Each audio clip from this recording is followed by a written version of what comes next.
Jeff Bregman is the president of American Gun Works, and he's got a small shop, and they have apparently been seeing a ton of business. They're there in Glendale, California, and he's, of course, it's the same location as the very, very famous King's Gun Works there in Glendale, California. And he joins us right now. Jeff, it's a pleasure to have you. I hope you're staying, I'm sure you're staying busy, but I hope you're staying healthy and safe, my friend.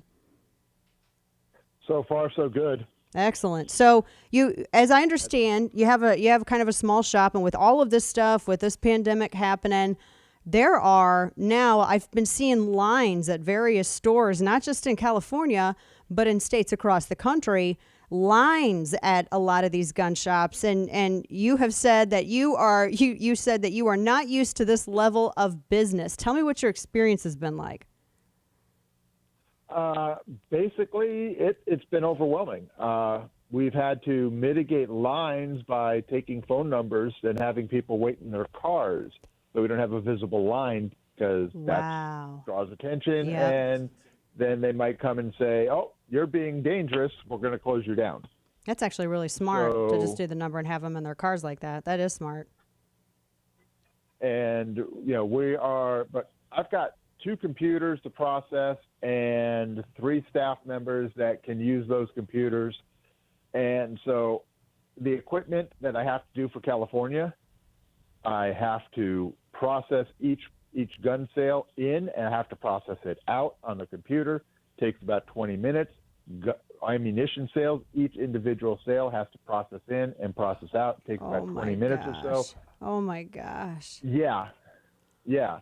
I got a maximum of 6 people in my shop. I can have 3 people taking a test, which has to be processed through the computer, which I only have 2 of. Oh my gosh. And I can have 3 people processing sales. Oh my gosh. And I can't I'm not a large cap shop. I can't just pick up the phone and order a half dozen computers, half dozen ID card scanners, and say, have it here tomorrow, and then have the space to set it up to process all of this. Wow. Yeah, I can. So, I mean, it's kind of even it's oppressive even before a global pandemic. You had to deal with a lot even before a global pandemic, and now this is just making it crazier.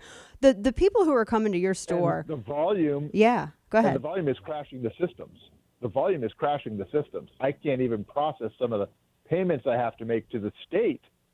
Wow. To be able to process customers. Wow. Because some of the stuff we have to do, we have to process each customer and pay the state the fees at that time only. We can't run an account. Jiminy Christmas. Holy cow. And I noticed, and his website, folks, is AmericanGunWorks.net. And he said, we are open until we are forced to close. No lines outside our store, please. And I'm sure that you were watching some of the actions of some of these lawmakers in your state, as well as the LA County sheriff, who was walking around telling gun stores that, oh, you're non-essential, we're going to shut you down. But then he ended up getting checked a little bit. And as it turned out, he was not in the right on that. They had the county councilors, I understand it, come down and say, actually, this can be deemed as an essential business according to state law and with the governor's declaration, so these stores can stay open. And then Villanueva was describing it as being in limbo, which that sounds like the opposite of being in limbo. What when you're dealing with customers and they're coming in, because it seems that the biggest objection that some of these officials had in your state is that, well, these are all new gun owners. They're crazy. You're going to see a crime. I actually read an article the other day where there were people suggesting that there's going to be a spike in crime because new people apparently are going out and purchasing firearms. But as you were literally just explaining in depth, they still have to go through all of these steps. So that doesn't make sense. When you talk to these people, what are you hearing from the folks who are coming to your store? Most of them are afraid of the criminals being released by the sheriff's department and the state. Yep. Okay. They still have to wait 10 days minimum to pick up their firearm, and longer if I'm not open on their pickup day. Jeez. Yep. Yeah. And for those who didn't know, there were a lot of inmates going free and we had some of these headlines earlier. A lot of these inmates are being released, state prison inmates, etc. And you have gun stores that they were wanting to close down, but the inmates they were setting free. Right. So a lot of people are afraid of that. I have single mothers coming in afraid of their ex relationship for domestic violence issues, and they feel that the chaos is going to give their ex an opportunity to come and cause them harm. Wow. I have people who are afraid of the possibility of looting, of general burglaries and robberies increasing because LAPD and the Sheriff's Department are not responding. Wow. There's a number of issues. These people aren't panic buying. They're not going, give me every gun you can get. And I've got some people who go, this is my incentive to buy the gun I've always wanted. The problem is there's no supply, and they're coming in with a list of, I want this, I want this, I want this, I want this. Can't get it. Yeah. Not gonna happen. Not that fast. Not gonna happen. Plus, I use the term surge pricing, because I don't know if I'm going to be open, and I got to be able to take care of my people and my landlord. I can't camp on grants, so if I get closed down, I need to have that extra profit to make sure I can get through. I'm not gouging, but I got to raise my prices. Yeah. No, I mean there's a difference there. Yeah, for sure.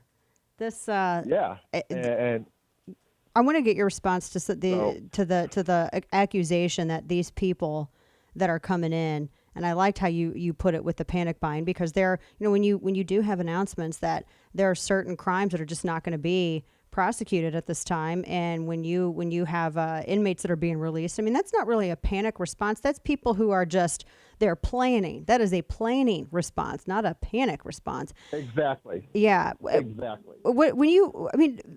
From your experience, the people who come in, these are not dumb people. These are people who want to know what it is and as you were saying, they come in with the list. They already know what they're purchasing. They know what they're getting into. These are people who are obviously going to also seek out how to use the inanimate object that they are purchasing from you. Yes. Most of my customers have asked about training aspects. We are referring them to the California Rifle and Pistol Association for licensed instructors. Yep. So that they can find a qualified instructor in their area, and of course CRPA is a affiliate of the NRA, so they usually have a crossover list.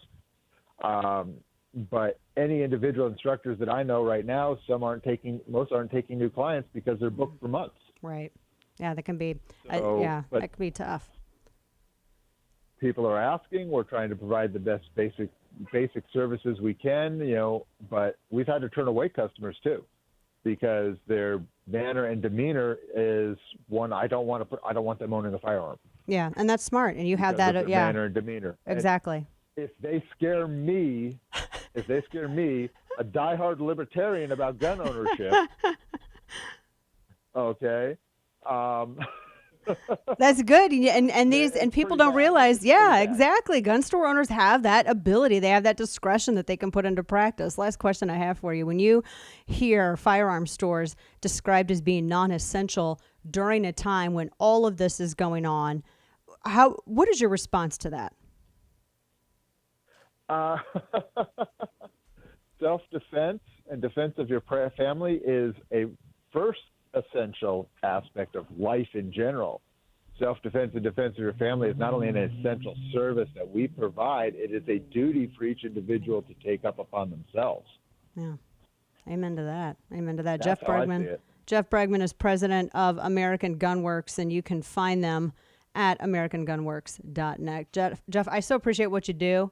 And I appreciate you serving all those people that are just realizing, you know what, I've always wanted to, be a responsible firearm owner. And, considering, we got people telling us that they're releasing criminals, I think now's probably the time to actually look into that. I appreciate what you do in that area, especially in this time of increasing hostility towards rights and inanimate objects. And I appreciate your time today. I know you're a busy man. Thank you so much, Jeff.